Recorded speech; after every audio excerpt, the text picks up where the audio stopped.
welcome to Walker Tea Review, where we are looking at teas, exploring the taste. Tea is more than just a beverage, it's an experience. And speaking of which, if you're in the market still for a Mother's Day gift, you still have a little bit of time, you may want to consider a loose leaf tea, because loose leaf teas generally have a higher level of quality. They bring out more or different flavors. Combine that with a refillable, like a muslin sack or tea bag that can be reused. It's it can be more environmentally friendly.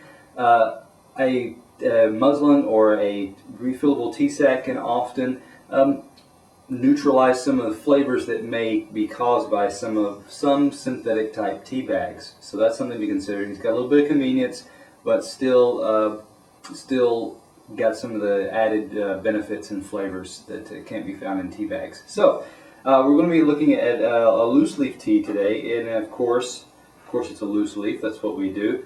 You notice that we don't do any flavors. We don't do any kind of blends really.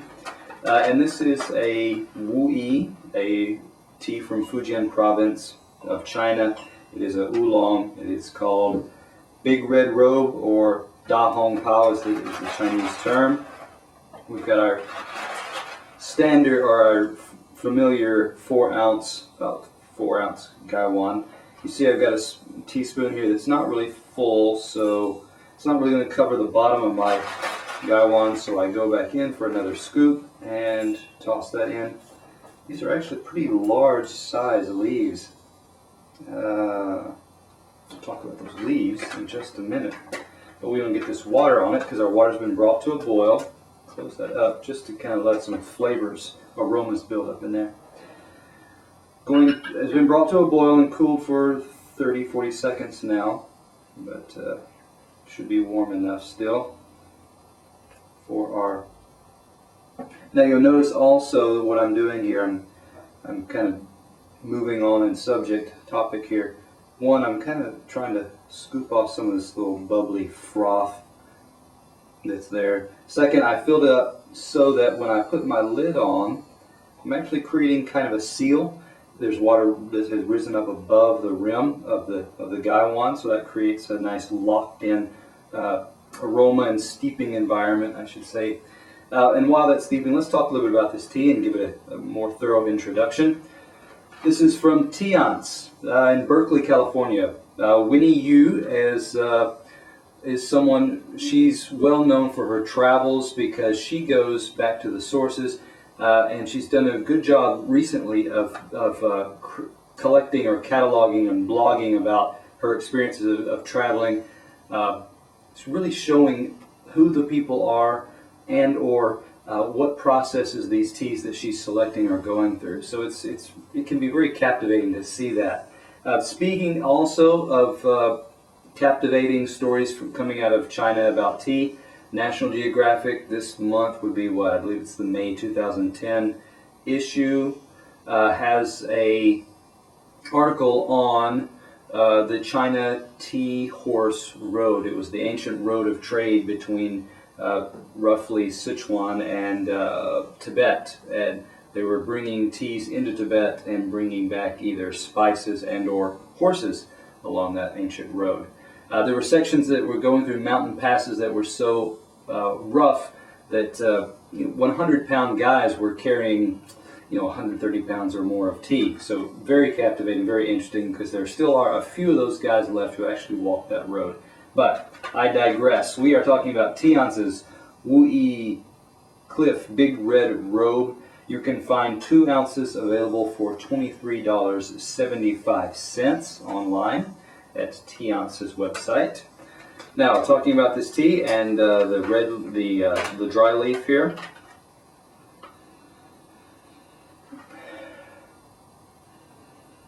Again, a little bit of caramel, some Cheerio, so yeah, kind of a toasted Cheerio type aroma. Let's get a few of these leaves out. As I was mentioning, these are a little bit larger than some of the leaves I've seen from other Da Hong Pao, fuller size leaves.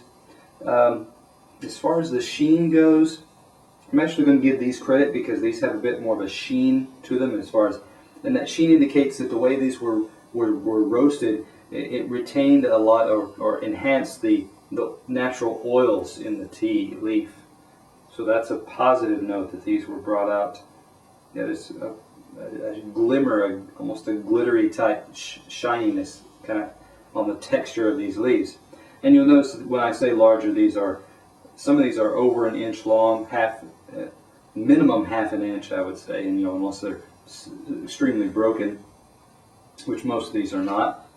Our colors we're getting around in kind of a seal brown, so we're getting that kind of brownish, could be a deep brown green, straying over a little bit slightly towards a grayish type color for those colors there.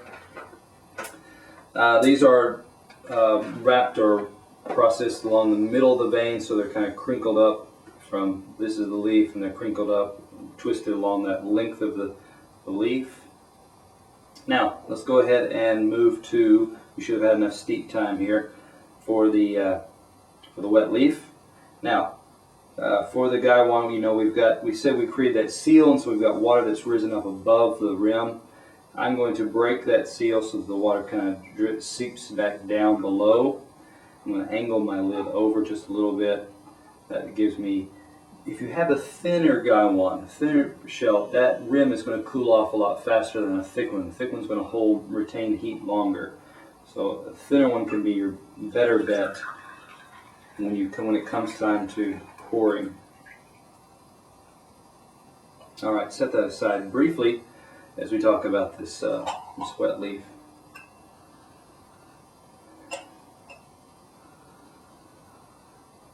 All right, still getting those toasted Cheerio type notes, but along with that, it's also expanding into this kind of warm, almost like a sourdough bread note.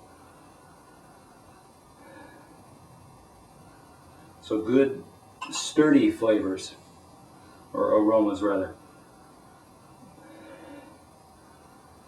Not anything that this is really jumping out as fruity yet, really.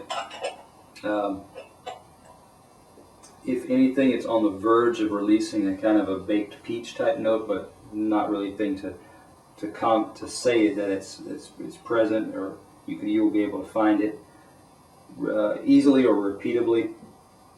Leaves here, we've got some full-size leaves. Let's go ahead and just kind of pull this one open. Nice big leaf here, and quite a bit of elasticity. I mean, if you kind of gradually tug, this one's not going to tear that easily. So that's a good sign of good elasticity in that leaf. Good treatment there. Let's see what else we got. Yep, more of the same. Anything unusual? The leaves have become kind of a greener in color, a deeper green. Let's open this one up. Okay, so yes, we have nice looking leaves.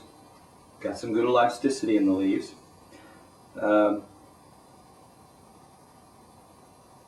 But not the most leathery, so a good balance between a larger, mature, thicker leaf, but not too leathery, and still plenty of good elasticity in that leaf. So that's why I'm going to put, here's a nice large green leaf with kind of a reddish tinge on the serrated, the jagged edges of the tea leaf. That one's pretty leaf. I hope it'll splay out, that we can fully see how the shape and size of this lovely leaf. Okay, I'm going to have to play with that later. Now, set that aside. Let's go to our liquor. Using a cup here with a white lining or inside, so that you can actually look down and see these nice deeper honey type, it's like a very dark honey color tones there. And yeah, let's go ahead and still the kind of toasted Cheerio type notes.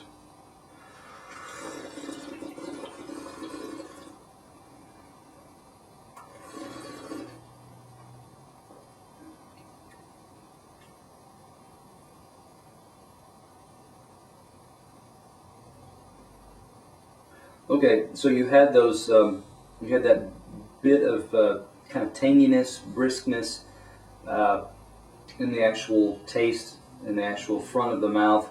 It hit in the back. Now, when it hits in the back, then you start to kind of salivate. The juices react in there, and you're left with this kind of salivating, watery type feel in the back of your mouth, that especially in the back of your throat here as well. So it feels a little, even almost sticky in the back of your mouth. And a lot of your kind of roasted teas like this, aftertaste is a prominent element. Still some of that aroma or flavor still lingering back there, so you've got an extended aftertaste.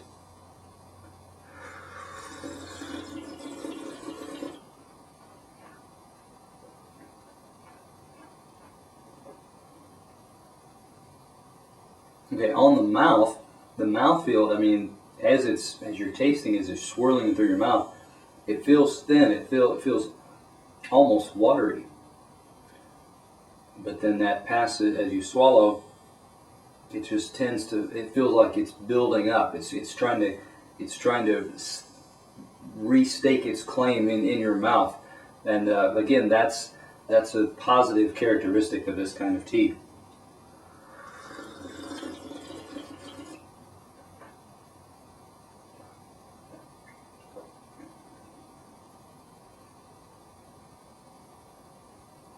Yeah. So, a note, let's say notes, aromas, flavors in the actual front of the mouth.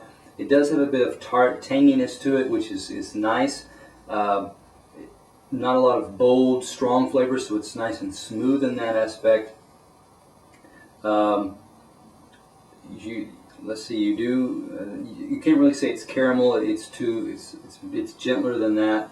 It's a little bit of that kind of tangy with, if you had how should I say, if you had Cheerios with a little bit of almost with a drop of citric acid, something that gave a lot of tartness, a little bit of tartness to it.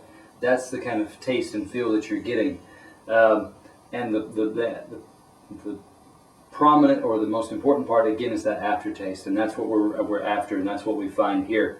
So when you look at this tea is going to get a 90.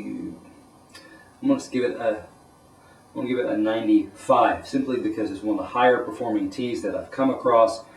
95 for that.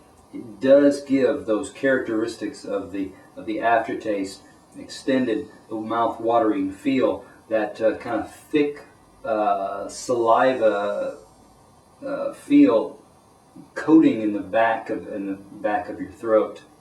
So those are all positives, and that's why we give this tea such a high score. Winnie from Teance is known for traveling herself and selecting these teas from unique or local specialized growers, and that's why you pay a higher price. And it's an experience that you should take time to savor once in a while, if not more often. Come back and join us next time on Walker Tea Review. We are going to be looking at, let's see here, we're going to be looking at an Ali Shan Oolong, medium roasted, here at Walker Tea Review.